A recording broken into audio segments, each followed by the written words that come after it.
Bharatiya Janata party के राष्ट्रीय अध्यक्ष श्रीमान जेपी नड्डा जी, पार्टी के सभी राष्ट्रीय पदाधिकारीगण, राज्यों के पदाधिकारीगण और देश के कोने कोने में उपस्थित सभी मेरे कार्यकर्ता साथियों, एक ऐसे समय में जब दुनिया में सब अपने आप को बचाने में लगे हो, आप सबने अपनी चिंता छोड़कर खुद को गरीबों, जरूरतमंदों की सेवा में समर्पित कर दिया है।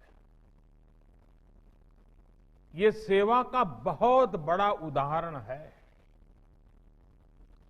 कई शहरों में हमारे कुछ कार्यकर्ताओं का इस सेवा मिशन में काम करते करते खतरा है ये पता था, फिर भी कर्तव्य के पालन के लिए इस महामारी के बीच भी कार्य करते रहे। ऐसे अपने कई साथियों ने अपना शरीर छोड़ दिया, उनका दुखद निधन हो गया।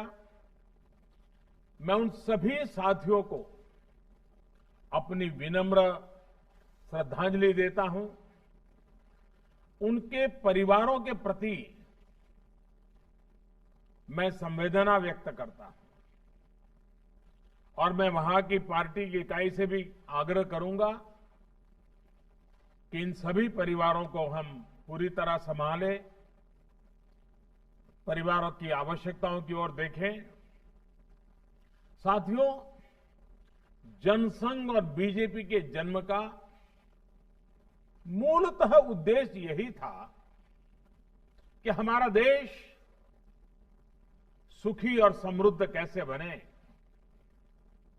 और इसी मूल प्रेरणा के साथ, भारतीयता की प्रेरणा के साथ, सेवा भावना के साथ हम लोग राजनीति में आए।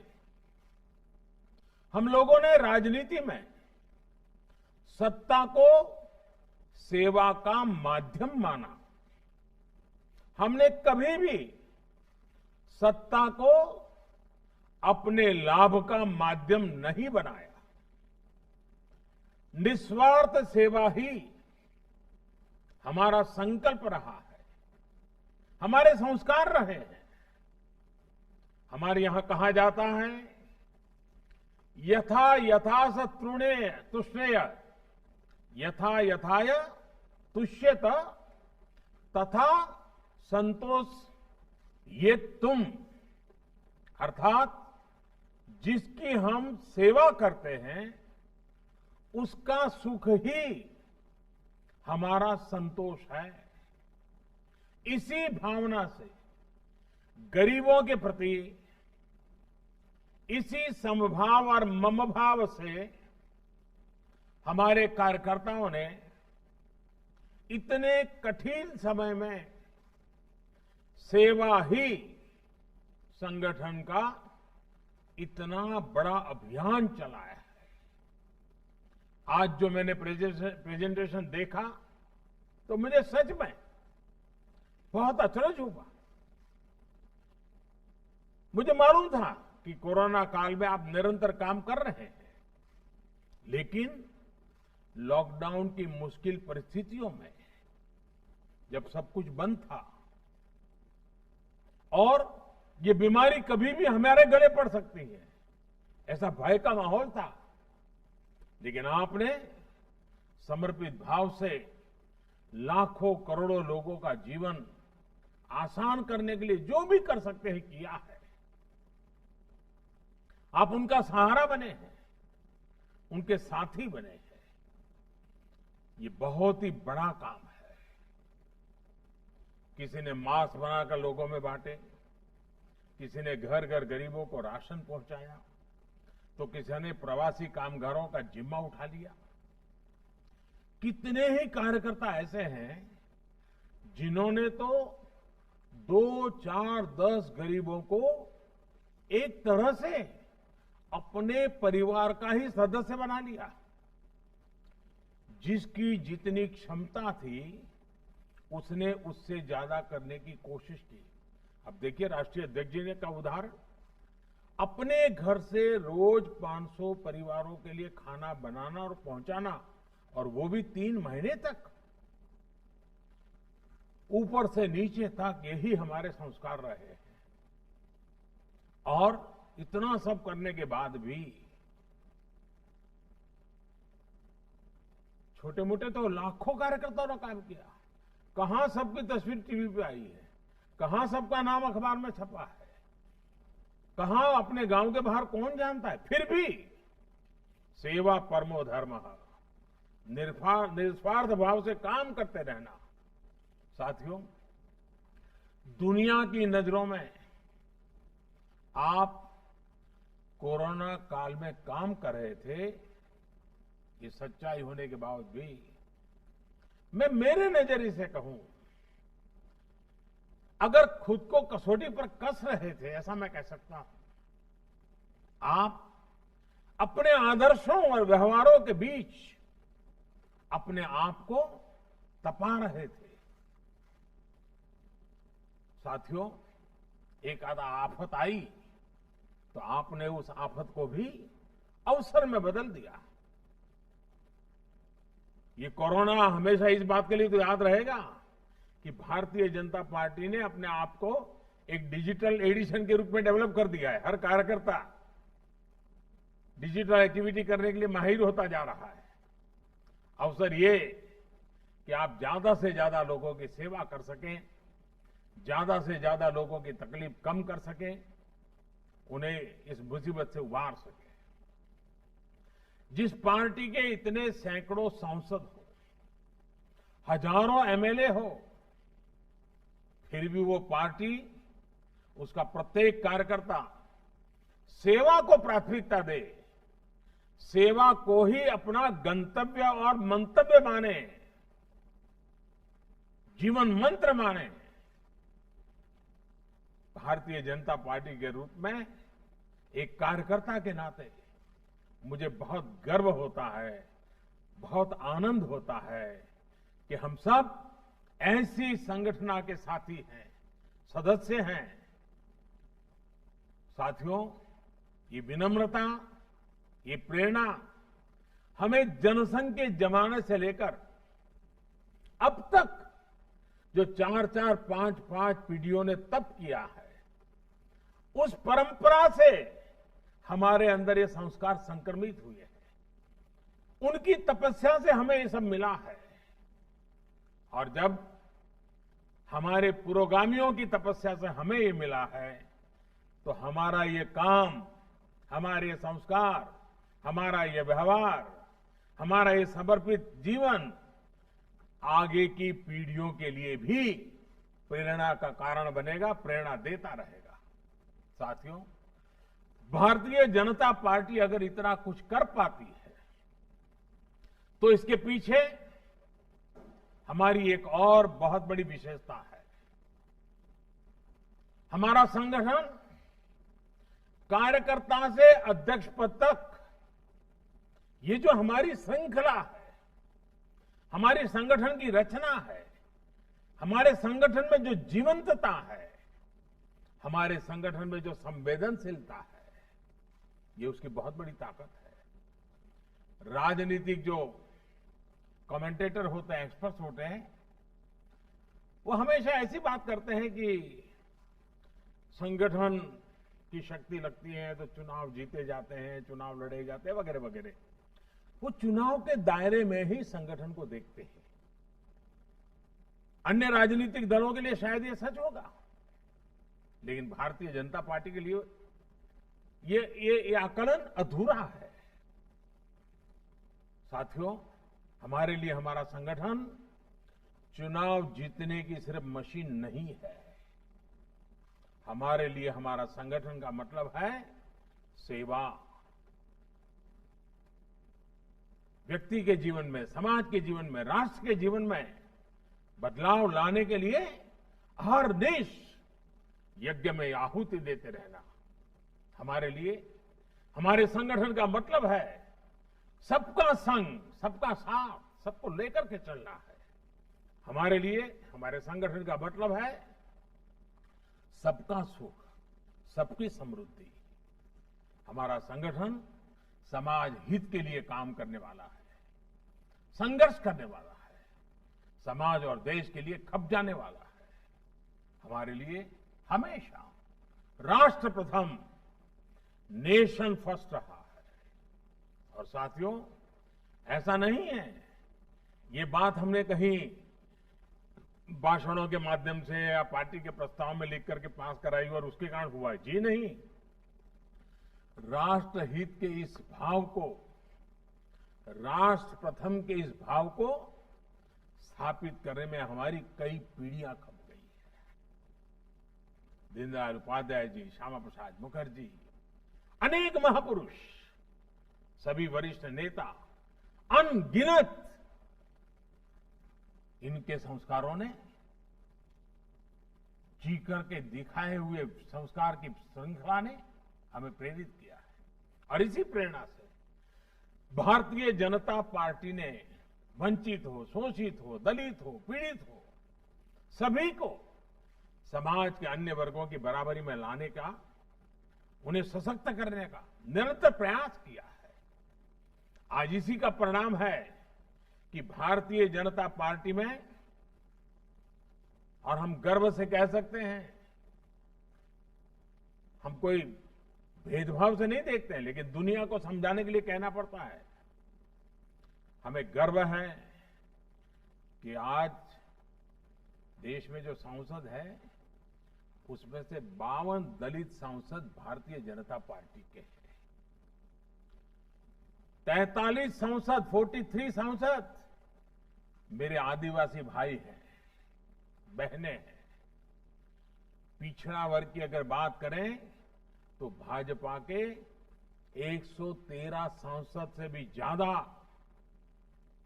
पिछड़े वर्ग से आते हैं। साथियों, विधानसभाओं में करीब करीब 150 से ज्यादा आदिवासी एमएलए हैं बीजेपी के। यानी कि भारतीय जनता पार्टी हर वर्ग से जुड़ी है और समाज का हर वर्ग हमसे जुड़ा है। आपके परिश्रम से भाजपा का हर समाज से विश्वास का एक अटूट रिश्ता बना है। साथियों, वैसे राजनीति का मूल स्वभाव, हम लोग तो रोज बरोज जिंदगी को जीते हैं, मालूम है, राजनीति का मूल स्वभाव स्पर्धा होती है। लोकतंत्र का एक गुण भी है, लोकतंत्र में इसको अच्छा माना गया है, लेकिन एक समान लक्ष्य के साथ समान भाव से सेवा का काम संगठन की शक्ति बन जाता है।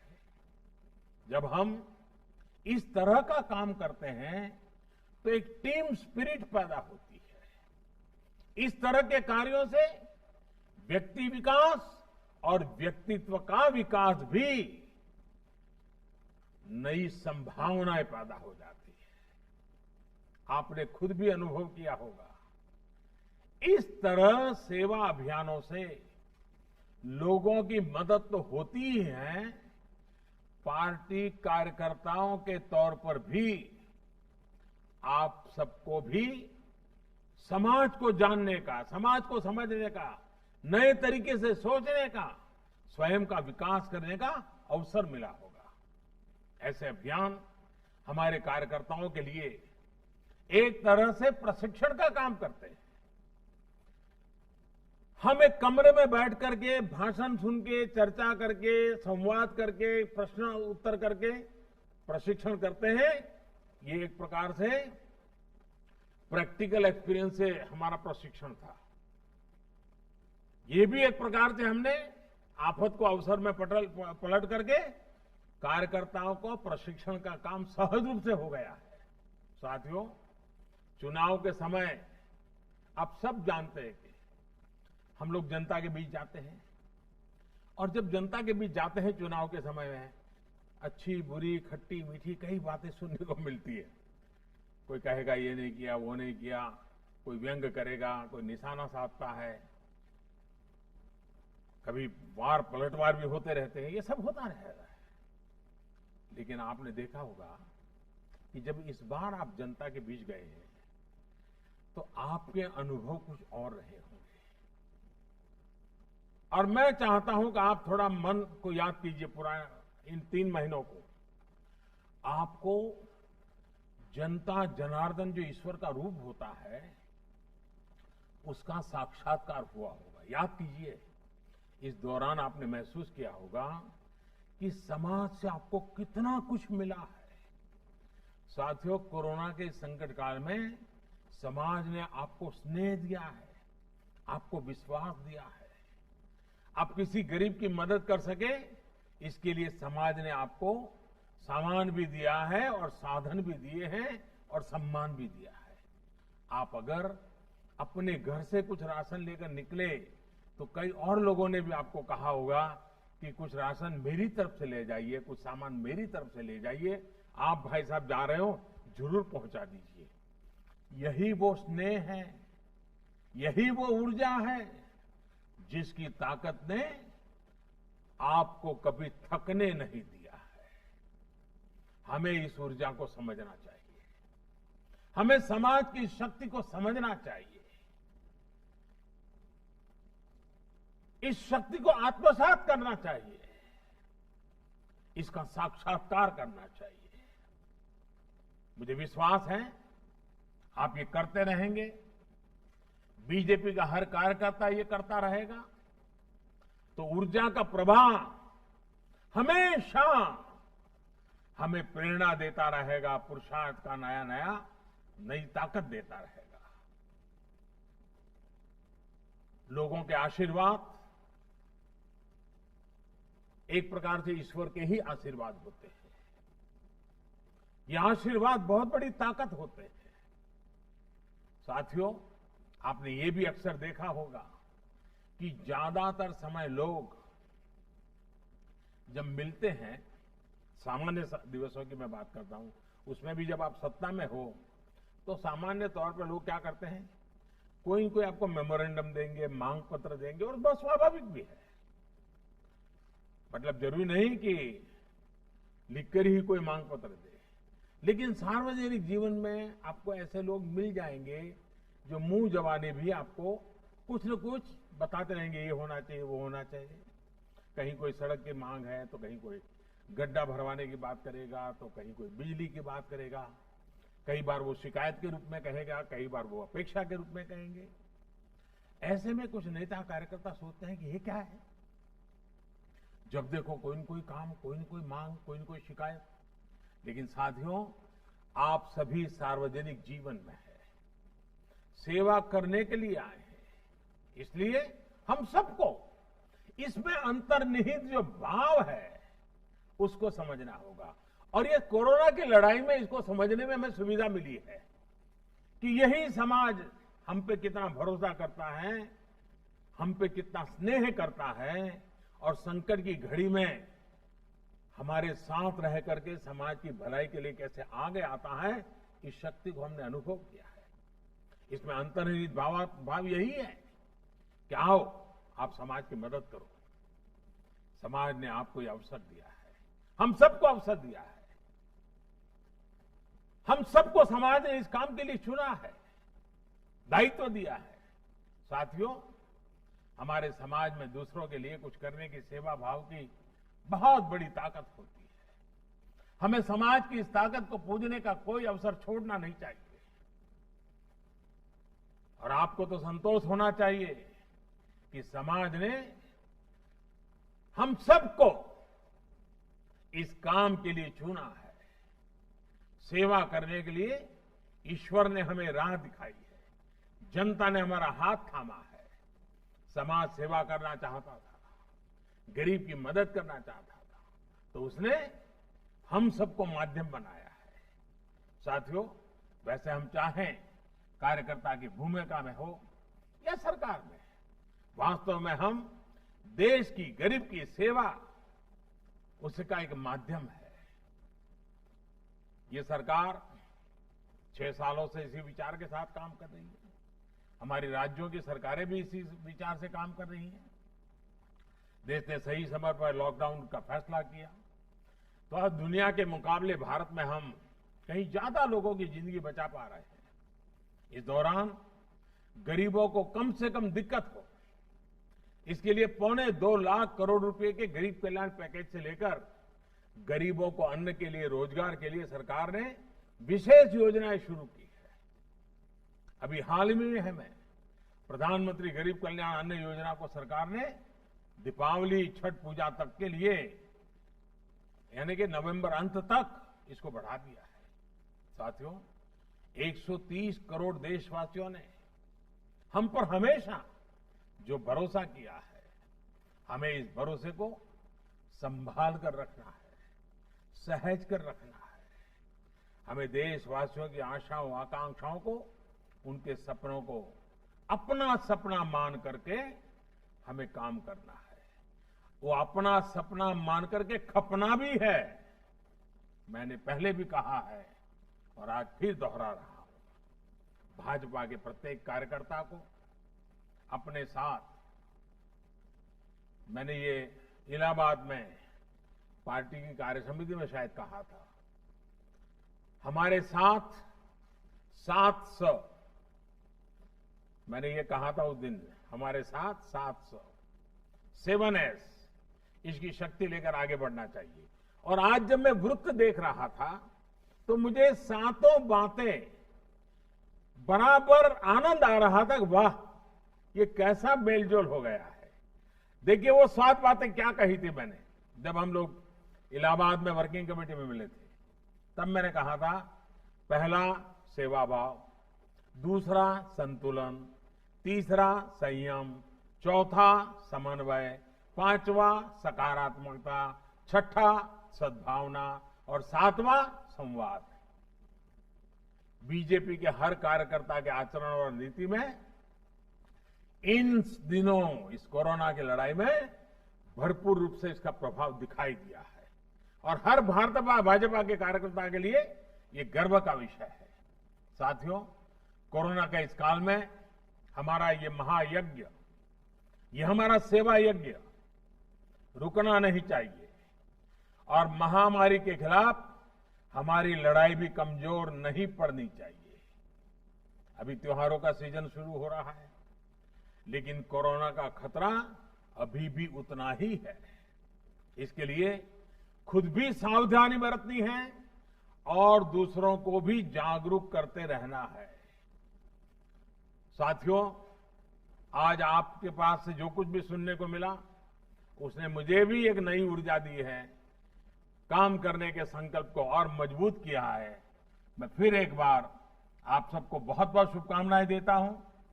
मैं नड्डा जी को और पार्टी का भी अभिनंदन करता हूं कि मुझे, क्योंकि पहले तो प्रवास के कार्यक्रम होते थे, आप सबके दर्शन का मौका मिल जाता था, लेकिन इन दिनों कोरोना के कारण ये संभव नहीं होता है। आज आप सबको सुनने का मौका मिला, आपके दर्शन करने का अवसर मिला, मेरे लिए बहुत शुभ अवसर था ये। मैं फिर एक बार आपको बहुत बहुत शुभकामनाएं देता हूं। बहुत बहुत धन्यवाद।